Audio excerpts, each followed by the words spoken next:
Não é novidade. Há muitas décadas, a Amazônia desperta a cobiça internacional. É indiscutível, no entanto, que a maior ameaça que paira sobre essa parte do globo é o desmatamento. Como a imprensa brasileira vem tratando esse tema?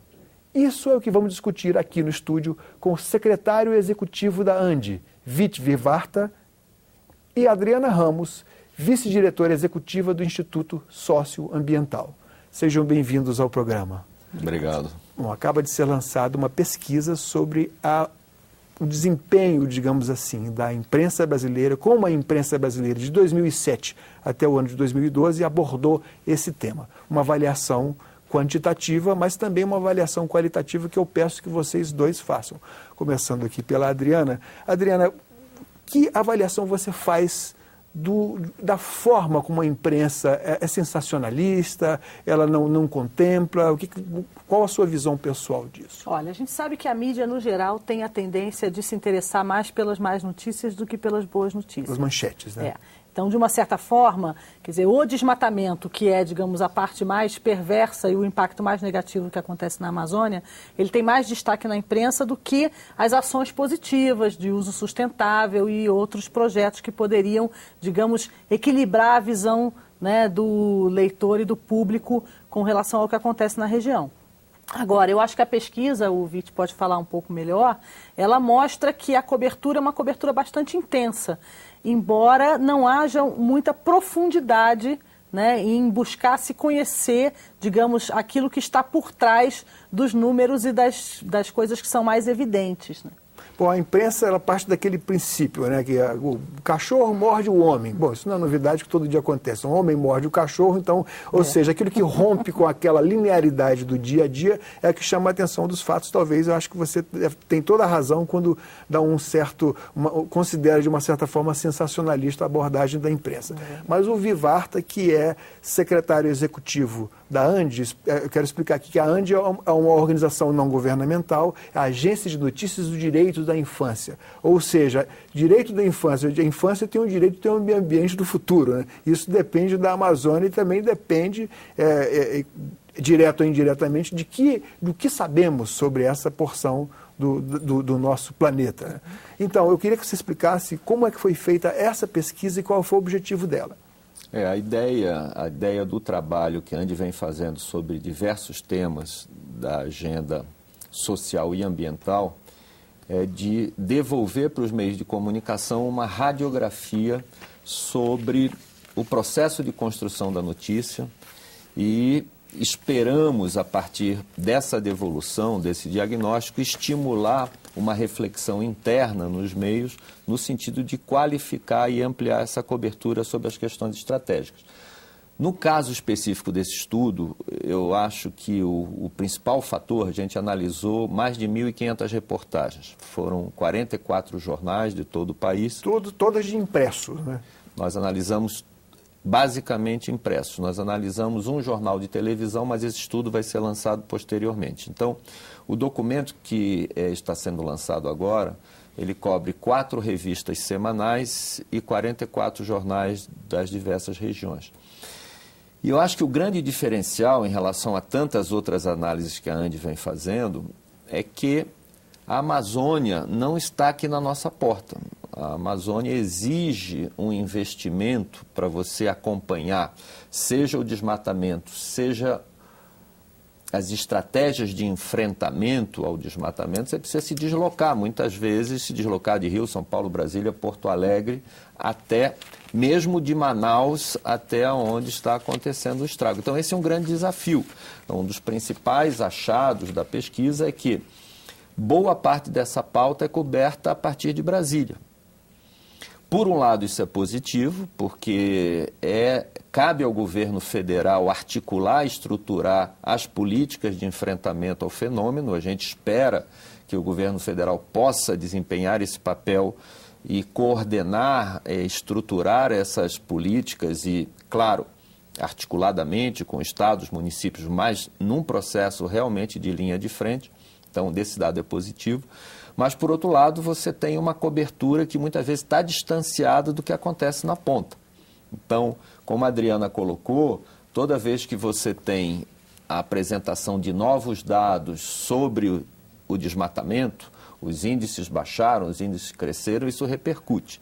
Você tem uma grande ação de controle, uma grande ação que envolva a Polícia Federal, que envolva a IBAMA. E também baixou a partir de quando e baixou em quanto? Quer dizer, é possível, o que a gente nota, eu falo aqui como leigo, amigo, eu sou jornalista também, mas eu me coloco na posição do ignorante porque não sou um especialista.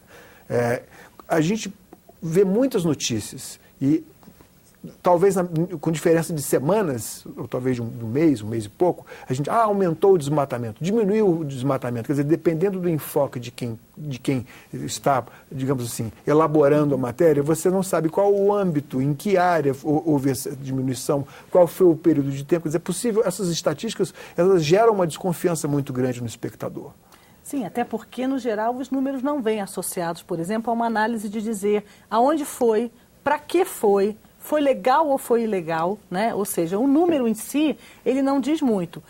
Mas ele é o que mais pauta a imprensa, inevitavelmente, porque são os grandes anúncios feitos a partir daqui. De uma certa forma, esse período que foi estudado pela pesquisa, ele se beneficiou muito de coincidir com o processo em que o governo brasileiro teve uma atuação mais efetiva, né, para a redução do desmatamento. Então, quando já se tinha, por exemplo, um conhecimento maior sobre as dinâmicas de desmatamento, quando se começou a tratar os dados de uma forma mais aberta e, portanto, permitindo que diferentes organizações e instituições analisassem esses dados. E eu acho que, de uma certa forma, a imprensa se beneficiou disso. Ela tinha mais informação disponível do que, por exemplo, o que acontecia antes de 2003, 2004, que simplesmente se anunciava um número e uma taxa e não havia uma discussão sobre o que significava aquele número. Uma das críticas que eu percebi ao ler o trabalho, assim, ao ler o resumo do trabalho dessa pesquisa, é que o item sustentabilidade ele não é contemplado, ele é quase que esquecido no meio dessa cobertura. E tomando como base esse item, de 2007 até 2012, houve alguma variação, houve alguma tendência? A sustentabilidade foi mais frequente, foi menos frequente? O que aconteceu? Eu acho que aí a imprensa, sim, eu acho que aí é um limite da imprensa, mas eu acho que não dá para colocar a responsabilidade somente nos ombros da imprensa. Acho que nós temos um problema. Primeiro, o nosso próprio governo federal assume, no âmbito da Rio+20, um discurso consistente em termos de um modelo de desenvolvimento que responda ao desafio da inclusão social, da nossa dívida aí que a gente traz em termos de indicadores socioeconômicos, mas que este desenvolvimento esteja respondendo também aos parâmetros, aos princípios da sustentabilidade. Isso está bem colocado. Mas na hora de você investigar as políticas que avancem concretamente nessa direção, dificilmente se encontra interlocutores que possam te dizer: esta é a direção de um desenvolvimento sustentável. Então, no âmbito federal, por mais que o discurso comece a ser integrado, na prática da política pública você não encontra nem esse modelo sendo realmente implementado, nem interlocutores que possam responder o que é que se pretende nesse campo. Porém, o problema não é pequeno, porque se você deixa o Estado e vai buscar na academia, vai buscar na sociedade civil, vai buscar na cooperação internacional, de novo você encontra um desafio muito parecido. Estamos buscando, sabemos que o modelo atualmente implementado não responde, que estamos tocando nos limites, mas onde está essa fórmula? Isso não há ninguém ainda apresentando um pacote que seja abrangente, que tenha consistência suficiente para responder ao desafio. Agora, o que eu acho que falta à imprensa é poder fazer esse questionamento e não aceitar o discurso sem comprar o discurso sem investigar a efetividade da aplicação dessa proposta. Então, acho que aí é a maior falha da imprensa. Não é falar da sustentabilidade ou deixar de falar. É quando fala, não investigar no concreto o que é que isso significa. Agora, vocês vão de concordar, e eu faço essa pergunta também, no final faço dessa consideração, faço uma pergunta para a Adriana, e vocês vão de concordar que isso não é nada fácil, porque não existe uma Amazônia só, existem várias Amazônias, sobretudo se você considerar o sustento de cada uma daquelas comunidades. O ribeirinho, por exemplo, o caboclo, que mora lá na beira do rio, que talvez seja a última bandeira do Brasil ali naquela fronteira enorme, então, que tem uma necessidade, tem um modo de vida que se reproduz centenariamente, vamos dizer assim, que depende de muito espaço.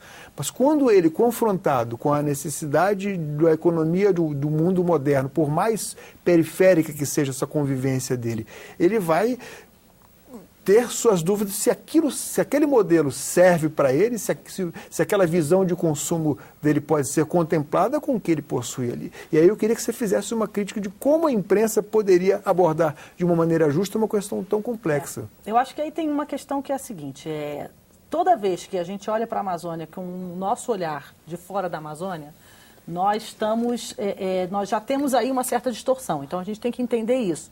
Quer dizer, a maior parte da imprensa, né, que vai fazer essa cobertura nacional é uma imprensa que está fora da região. Uhum. Na própria região, você vai ter uma imprensa que se divide entre alguns jornalistas um pouco mais independentes, né, que são poucos e que, no geral, não estão nos grandes veículos, e grandes veículos da imprensa regional que estão muito vinculados, digamos, ao poder econômico local. O poder econômico local, quer dizer, na sua perspectiva de desenvolvimento, no modelo majoritário, ele considera o desmatamento um caminho para o desenvolvimento.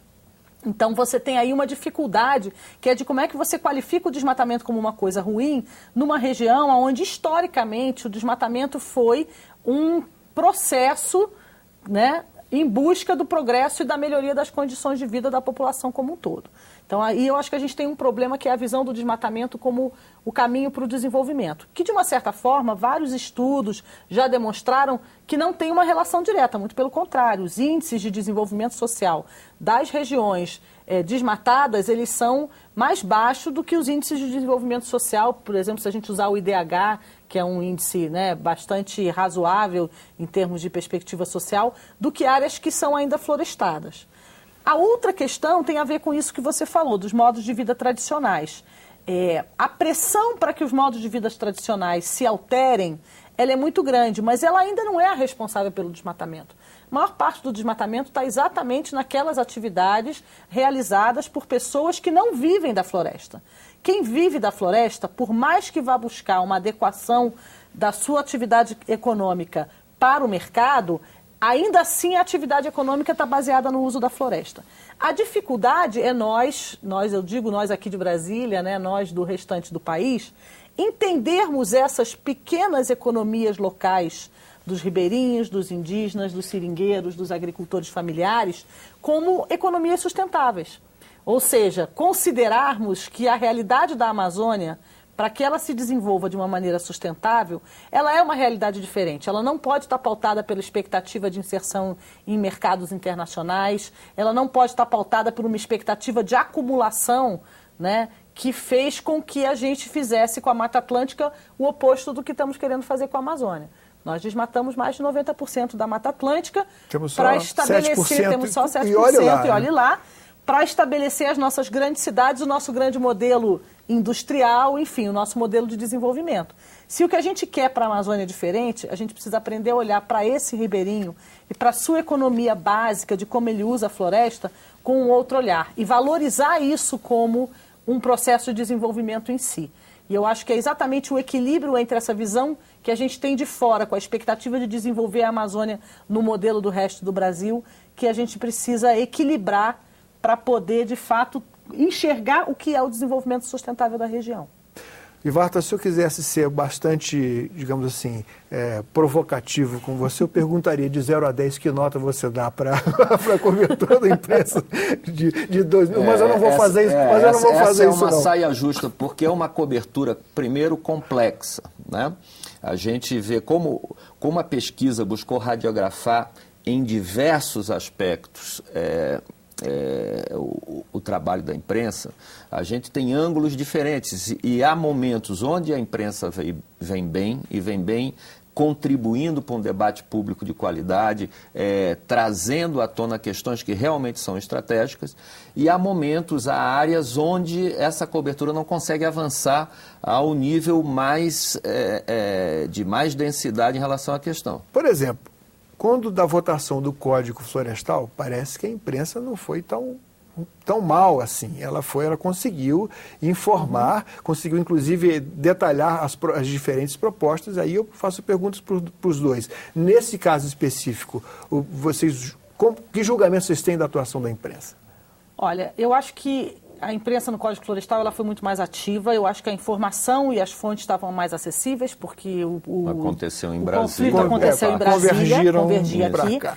Agora, ainda assim, a gente pode dizer que a imprensa, de uma certa forma, ela até pela dinâmica, né, pela forma como as instituições de imprensa se organizam hoje, ela vai mais no prato feito do que digamos, em buscar cozinhar coisas novas. Então, de uma certa forma, por exemplo, a imprensa comprou a tese de que se tratava de uma discussão de adequação da lei com uma perspectiva de sustentabilidade, porque o setor do agronegócio queria produzir mais, de forma mais sustentável. Quando, se a gente for olhar a fundo, a discussão do Código Florestal era uma discussão de direito de propriedade. Era uma discussão sobre os limites de uma legislação incidir sobre a propriedade privada, estabelecendo regulações de interesse do Estado ou do interesse público. Então, eu acho que a imprensa cobriu melhor o Código. Mas a gente tem que reconhecer também o seguinte na questão do desmatamento. E isso a pesquisa reflete, porque a pesquisa mostra que apenas 1% das matérias foram matérias investigativas. As empresas de comunicação não dão aos jornalistas hoje as condições, por exemplo, de viajar para a Amazônia, de ir à Amazônia, ver a questão do desmatamento, procurar fontes primárias, analisar os fatos, investigar. Então, no geral, a imprensa, quando trata do desmatamento, ela trata, como o Vivarta falou, daqui de Brasília, a partir da perspectiva do que está dado, seja pelo governo, seja pela academia, seja pelas próprias ONGs. Agora, nisso, a imprensa que lida com a imagem, sobretudo que lida com o audiovisual, a televisão, vamos dizer assim, televisão, a parte documental, é muito mais, digamos assim, tem muito mais possibilidade de fazer, porque aquilo que você vê, você acredita. A palavra escrita, você tem que assumir que aquilo de fato... Mas ainda mais caro, porque você tem que levar uma equipe, não é isso? Sim. Então, toda essa questão, a Amazônia, ela apresenta no momento onde o modelo de negócio do jornalismo está em questão, né? Nós estamos em mudança. A pressão econômica é forte. As redações enxugando. Jornalistas especializados, o jornalismo ambiental não está no seu auge, muito pelo contrário, está no momento de refluxo. Redações ou eliminando ou reduzindo suas editorias de meio ambiente e de ciência. E por que isso? Porque talvez o julgamento geral é que não seja mais novidade? O que o discurso não sei se esteja novidade. Um pouco cansado. Uma das hipóteses não necessariamente explica totalmente a questão, é que o Brasil tinha isso e a própria imprensa ajudou a construir esse sentimento de urgência em relação ao desmatamento da Amazônia. Há 10 anos atrás, os índices estavam crescendo e crescendo e crescendo. E o Brasil convivia com essa impressão de que era um problema já insolúvel. E, de repente, você tem uma sequência de dados anuais muito positivos. O Brasil assume pública e internacionalmente um compromisso voluntário de reduzir sua emissão de gases de efeito estufa, e isso está associado necessariamente à redução do desmatamento. Então, começa a fazer o dever de casa. Pode ser, como a gente viveu, por exemplo, em relação à questão do HIV/AIDS, pode ser que para o público em geral e para a própria imprensa passe a impressão de que o problema não é mais tão importante, que a gente deu conta, se não da tarefa completa, mas nós conseguimos resolver boa parte do problema. E com isso cai um pouco o interesse, se parte do princípio que ali não é mais tão prioritário, o que é um equívoco. Eu pergunto para os dois, e o nosso tempo está chegando aqui ao final, vocês acreditam que a comunicação não comercial, que a comunicação pública pode ser um passo para que se tenha uma cobertura mais isenta, ou ela também está contaminada pelo poder político? Olha, eu acho que o poder político ele está, né, em todos os lugares, inevitavelmente. Agora, sem dúvida nenhuma, eu acho que os órgãos de imprensa pública eles têm mais condições de dar visões diferentes, porque mesmo dentro dos governos, né, você tem posições diferentes, muitas vezes de uma forma mais tranquila do que a imprensa privada, porque tem vínculos muitas vezes com as principais atividades que são vetores de desmatamento. Então, nesse tema do desmatamento, eu acho que a imprensa pública tem cumprido um papel interessante de trazer outros elementos à tona, embora muitas vezes também com esse receio, digamos, de ferir suscetibilidades, né? Eu acho que depende, né? Cada caso é um caso. O que eu diria é que é fundamental buscarmos compor um sistema de comunicação na sociedade brasileira que tenha qualidade e densidade a partir dos seus diversos vetores. Então, que o sistema privado possa garantir um jornalismo de qualidade, que o sistema público se fortaleça e agregue, em termos de informação, também jornalismo de qualidade, a partir dos seus princípios, dos seus valores, da sua forma de operação. E aí o jornalismo comunitário, as emissoras comunitárias, a mídia alternativa, essa diversidade online. A gente precisa de uma esfera rica de visões, né? Acho que a democracia se fortalece quando esses diversos setores estão trabalhando no sentido de oferecer o seu melhor. E o seu melhor é a informação o mais isenta, o mais rica e que fortaleça um debate plural. Então, quando a emissora pública permite o debate plural, que as diversas cores, inclusive político-partidárias, estejam ali representadas, eu acho que todos nós ganhamos e a Amazônia ganha também. Obrigado pela presença de vocês aqui no programa. Obrigado. Muito obrigado. Cidadania conversou com o secretário executivo da Agência de Notícias dos Direitos da Infância, Vit Vivarta, e com Adriana Ramos, vice-diretora executiva do Instituto Socioambiental sobre Imprensa e Desmatamento na Amazônia. Mande suas críticas e sugestões para nós. Ligue para 0800 61 2211 ou acesse www.senado.leg.br/TV. Nesse mesmo endereço você pode ver de novo ou baixar uma cópia deste ou de qualquer outro programa da TV Senado. Obrigado pela atenção e até o próximo Cidadania.